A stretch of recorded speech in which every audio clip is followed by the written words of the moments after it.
Hello YouTube and welcome back to my channel. My name is Zita and I'm a boudoir and wedding photographer here in Sweden. Today I would like to talk about 4 stages of learning.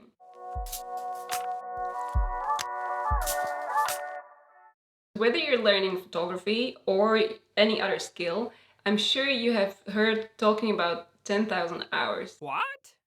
What does it mean 10,000 hours? Do I really have to put 10,000 hours to be good in something? Well, there is some truth to it. You will not get and hop from one stage to another without actually doing the work.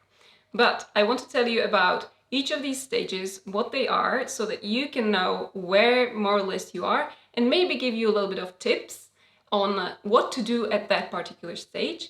And I will also show you how it looked for me when I was in these stages.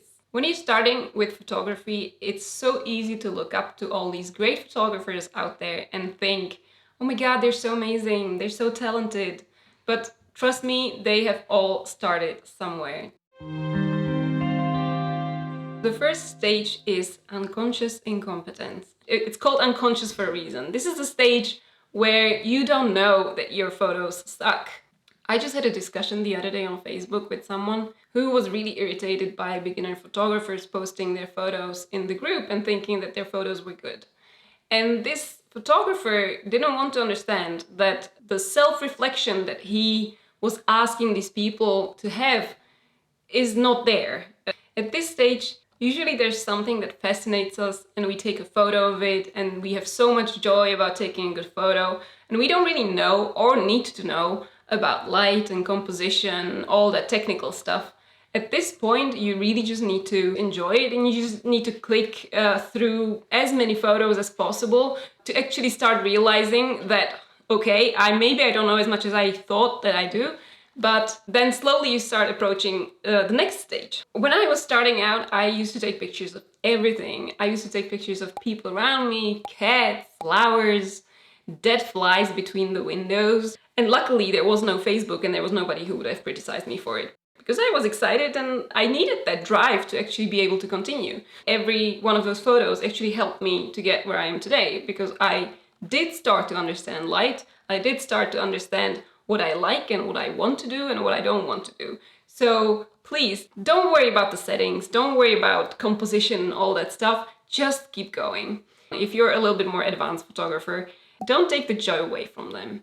I shot my first boudoir session in 2003 and that was still on film. And back then I had no idea about lighting, I had no idea about posing, I had no idea about anything in the end. I didn't even know what boudoir was. A friend who asked me, okay, could you take some pictures of me? And so we bought this 12 picture film and I had 12 shots exactly to get what she wanted from me. If you have a look at the photos now, you can see that I knew my settings more or less on the camera, but that was about it. We made some space in a room with 2 beds, we put a white sheet on it, and there I put her right in the middle of the bed and told her what to do. I didn't know that those pictures are not so great, and neither did she, and we were both happy with the results.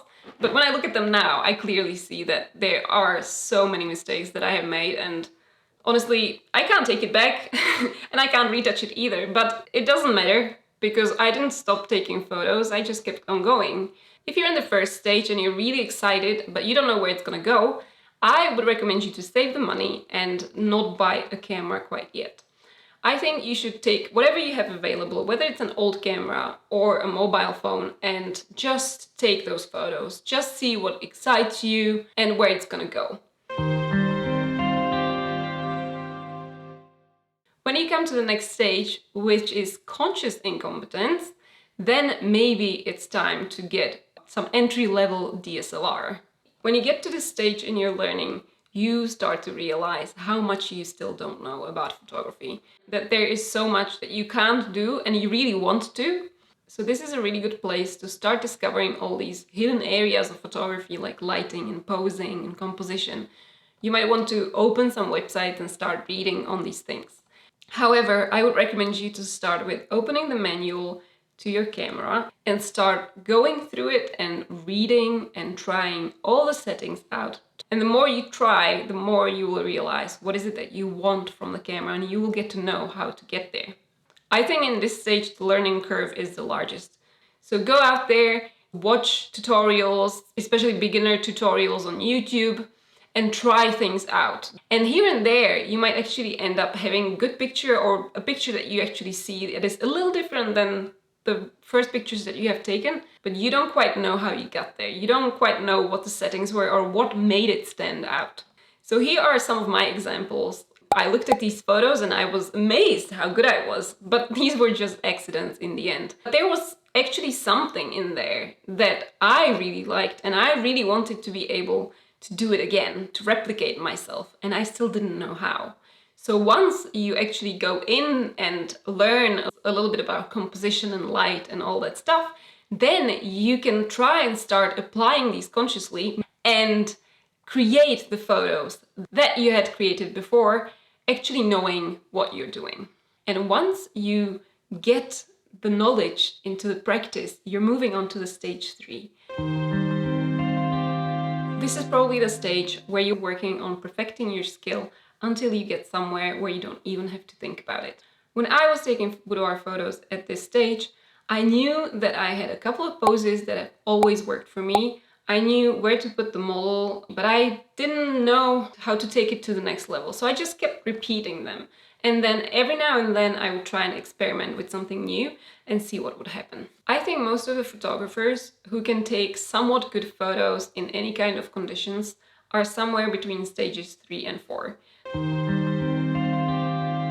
This usually means that if you're specialized in one genre and you have practiced it enough to always achieve the results that you want, then maybe in that particular area you are in stage 4. But I think there's very few photographers that could take a good photo of just about anything, anywhere, in any kind of lighting conditions, and it would always be good no matter the genre.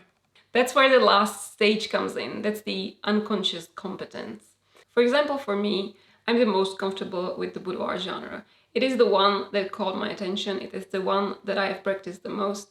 It is the one where I will not get surprised by lighting conditions. I know what to achieve and how to achieve it. I know my posing, I know my composition, and I'm comfortable to experiment because even if I make mistakes, I will still have enough good material to work with. But I also know that if I experiment, I can learn something new.